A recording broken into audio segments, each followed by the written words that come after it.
anniversary here in our parish, San Isidro at Tumaralos Church.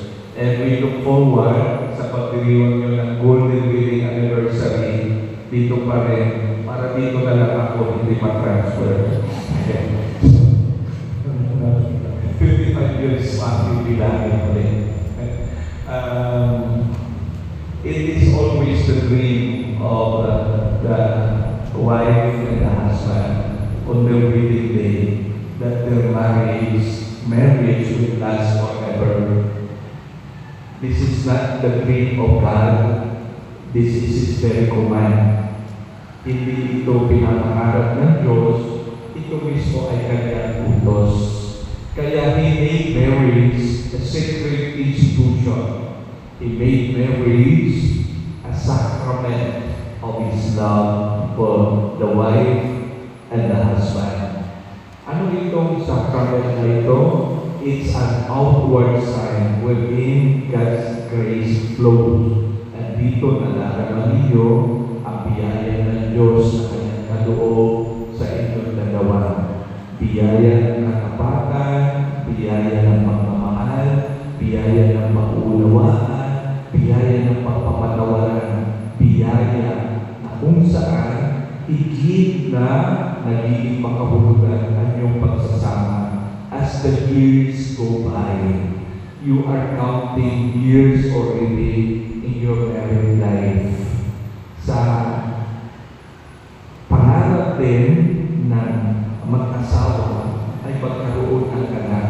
However, God has a better plan for you. And God remains faithful and committed to you, notwithstanding the fact that you are childless. Dahil mas may magandang pangarap at misyon na binibigay ang Diyos sa inyo. You are celebrating this silver wedding anniversary at the time you are grieving dahil sa pagkamatay ni Tita Pakit. And up to now, nakapurol pa rin siya, and sa Thursday pa yung libing. But nonetheless, hindi kayo na-distract para ipagdiwang ito sapagkat ito ay milestone of your part as husband and wife. Simple celebration, but very meaningful. Simple celebration, but full of significance. Simple celebration, but the very intention is there. And what is that all about? To give thanks to the Lord.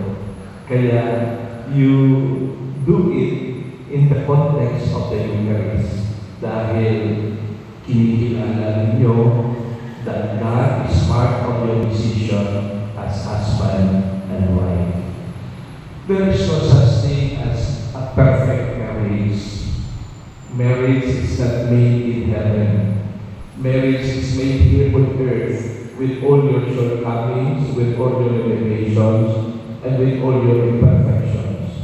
But nonetheless, God made both of you to be partners in life, partners for life, partners for a mission. And so, kayo ay biyaya ng Diyos sa isa't isa.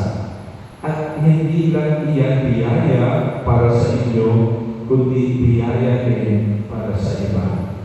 You continue to be role models for others, especially the young who are getting married. Ano itong kata ito? To remain faithful to one another.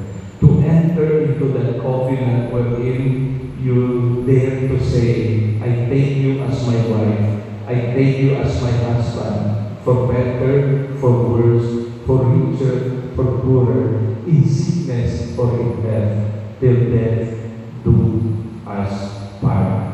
At ito yung i-review ninyo para mas lalo kayong ma-recharge at mas lalo ninyong maganda yung direksyong tatahakin ninyo sa inyong buhay.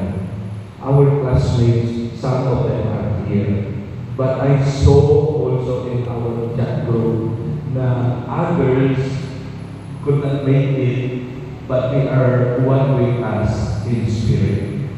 So when we are praying for you, both of your relatives and friends.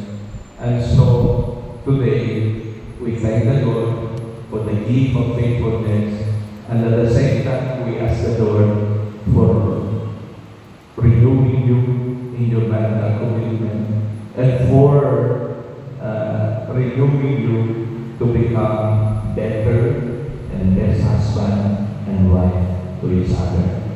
So, you love son,